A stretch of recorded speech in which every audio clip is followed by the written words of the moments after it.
सिन्धुली जिल्लाको खनियाखर्क भन्ने ठाउँमा मङ्गलबार चाहिँ यसरी मेला लाग्छ साथीहरू। अहिले चाहिँ आजको दिन चाहिँ दीपावलीको सामानहरू धेरै आएको रहेछ। अझै लुगाहरू पनि यसरी राखिन्छ हैन। ल हेर्नुस्, पुरै मरमसला सामानहरू आज चाहिँ धेरै स्टलहरू राखेको पाइयो।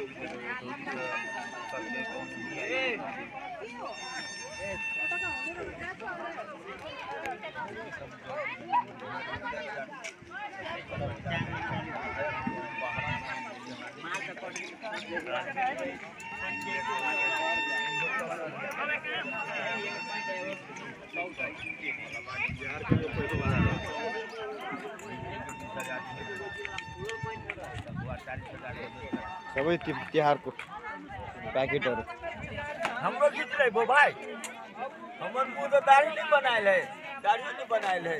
यो अब फेसबुकमा हेर्छ धेरै मान्छे आउँछन्, धेरै आउँछन्। मैले भनिसकेँ सिन्धुली खनियाखर्कमा यसरी हुन्छ भनेर।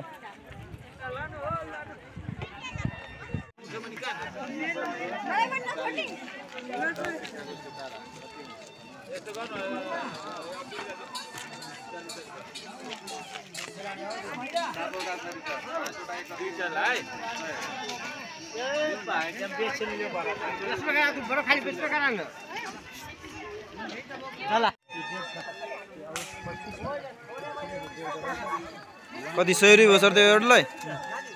100 रुपियाँ। के हो त्यो? ब्रोकौली हो नि त? यहाँ हाम्रो खनियाखर्कमा चाहिँ यस्तो हुन्छ भनेर हाल्नु पर्यो नि त। धेरै मान्छे अनि जान्छन्, बुझ्छन्, आउँछन्।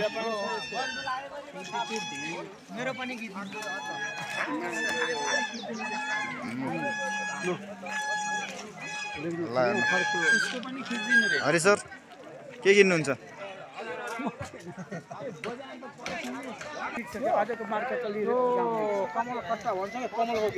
यो कौडा जस्तो त यार, बुझ्यो त है? कौडा पनि छ, कौडा पनि रहेछ है। के हो यो? यागुत्ता वाला चप्पल हो त यार।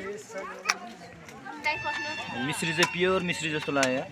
कति एक पाउ?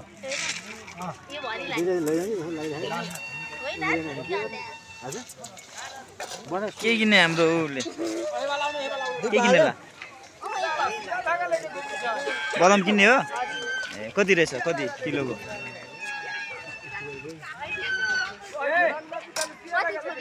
एक पाउ। कति हो एक पाउको? 100 रुपियाँ जम्मा? ल सस्तै रहेछ। ए पारसले के किन्यो त?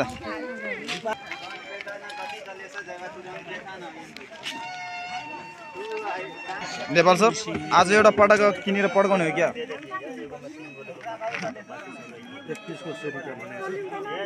होइन एउटालाई 100 रुपियाँ हो। कति महँगो, धेरै महँगो हो नि।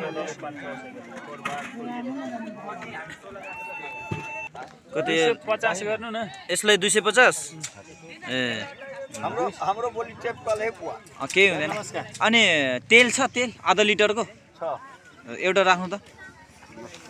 जाने हो ल एउटा मात्र भए हुन्छ। हातैमा राख्नु हुन्छ, प्लास्टिकमा राख्नु। झोला यही छ। झोला यहीँ छ हाम्रो त। कति हो? हजुर 120। 120 ल ठिक छ। यो आलस यो भुटेर अचार बनाउने हैन? फुटेर एकदम राम्रो छ है। तर अलि फोहोर छ के अरे? अब के गर्नु भाइ, हाम्रो त दिनुस् यता दिनुस्। ल ठिक छ ल। यो छोकडा कसरी किलोको? किलोको 400 भाइ। 400। यो छोकडा चाहिँ किलोको 400। यो कसरी तिल? तिल कसरी? सेतो वाला सेतो छैन। हैन? यो दिनु न अलिकति अचार खानु भने। कति हाल्दिने? आधी किलो के? आधी किलो। आफू भन्छ 1 किलो दिनु। खोइ मिल्नु हो मालिक। ल 1 किलो। गाडी पछि लबिस एक त फ्याक्ट्रीको त माल छैन। मेरो पनि त फोटो खिचे छ हमर भाइ। किलोको 300 छ। ज्वानो? ज्वानो 400। ज्वानो त झन् महँगो। अर्को लाने भुस भएको 300। कसरी?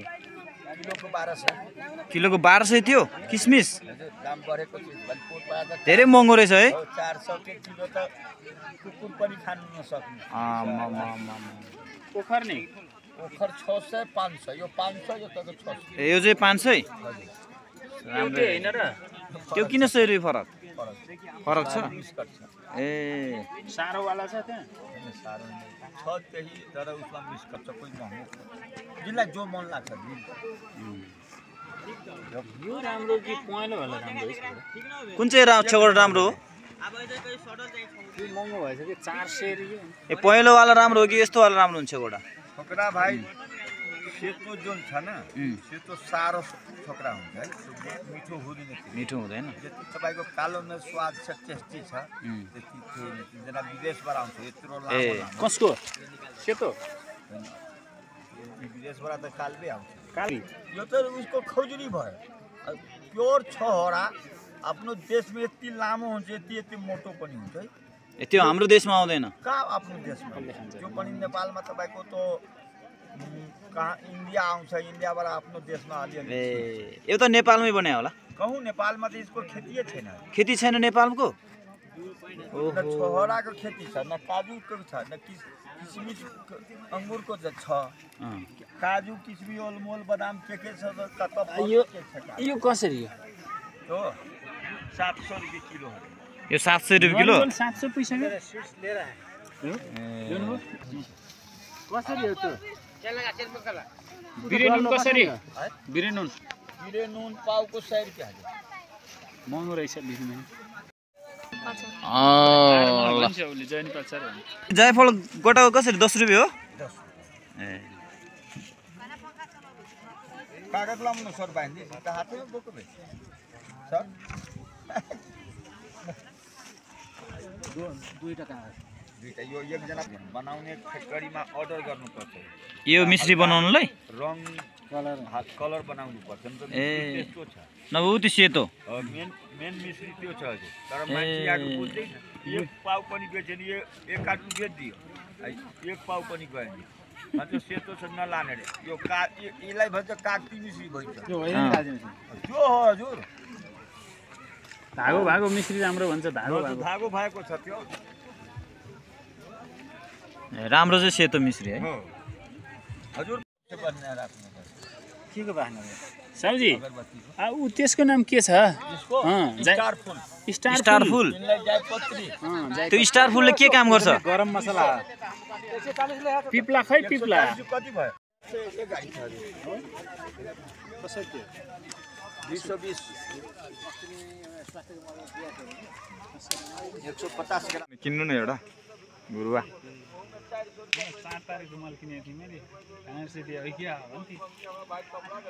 सोध्नु त एउटालाई कति हो कति हो कति रुपियाँ साउनी